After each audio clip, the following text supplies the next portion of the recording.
So they decided to cut. They said, well, taking out Kiev is really not going to do too much other than, take down the government and destroy morale. So most of the incoming Javelin missiles and all of these exotic state-of-the-art weapon systems that are coming from NATO is actually being pushed through Dnipro and into this area, and from Dnipro down into this region of Ukraine where their forces are. So the Russians are now taking out Kharkiv and then moving down into Izum and then moving to Dnipro and moving their forces up where they're going to basically besiege.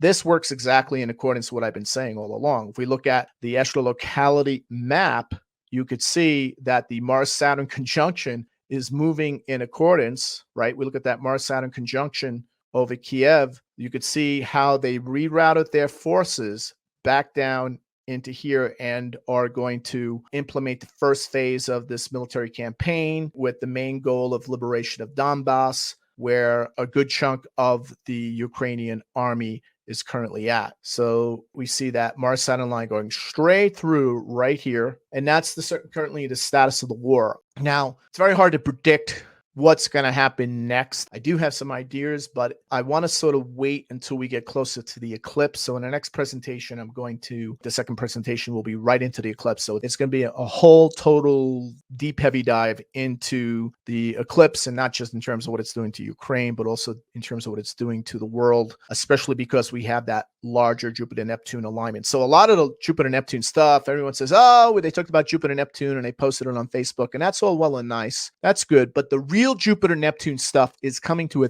theater near you, especially in Europe, especially in Ukraine, and especially for the rest of the world when the eclipse comes. So if you have a large planetary alignment within 30 days either side of an eclipse, especially just prior, that's when the eclipse energy will powerfully expose the meaning, purpose of that archetypal planetary matrix. So that's why I wasn't so big on what's going to happen in mid-April. I was like, we're going to see it more in late April. We're going to see it in May. We're going to see it with the markets. We're going to see what's going to happen next. And it's a prelude to what's coming next. So this eclipse is very much connected to the solar eclipse path of October 22nd, 2022, in a sense that when you see this eclipse hitting this chart here on Uranus for Ukraine, we also note that the upcoming eclipse in October will be right on the midheaven of this Russian invasion of Ukraine horoscope. So they're all very much connected together.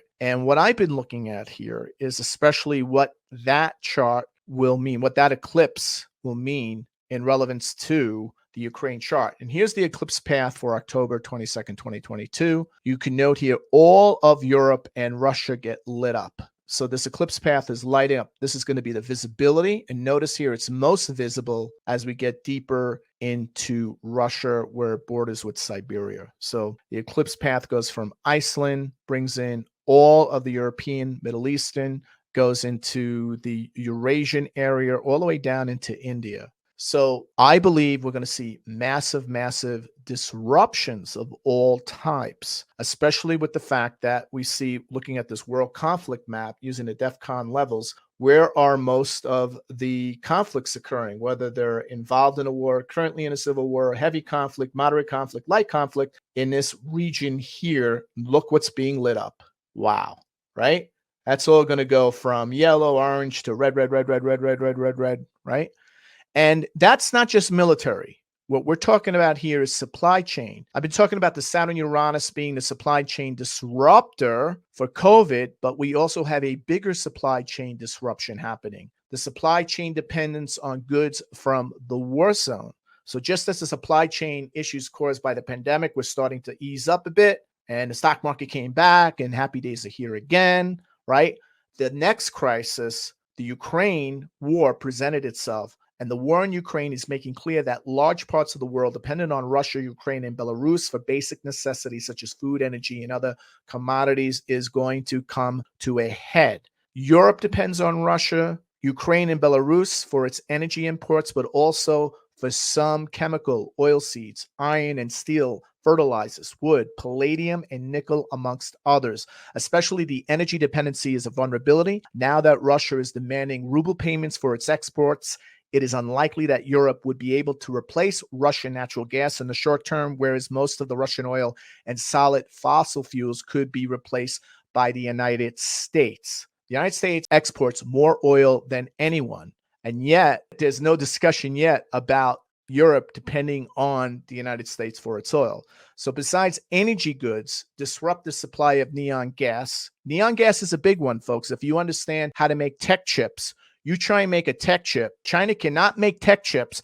Taiwan cannot make tech chips without neon gas. Neon gas, a majority of it comes from where? It comes from Ukraine. That's right. You want to make chips, you need neon gas. Also, to watch the full presentation and more like this on geopolitics, the economy, and world events from an archetypal and mundane astrological perspective, join the Global Transformation Astrology membership. Go to gta.williamstickevers.com. Become a GTA member today.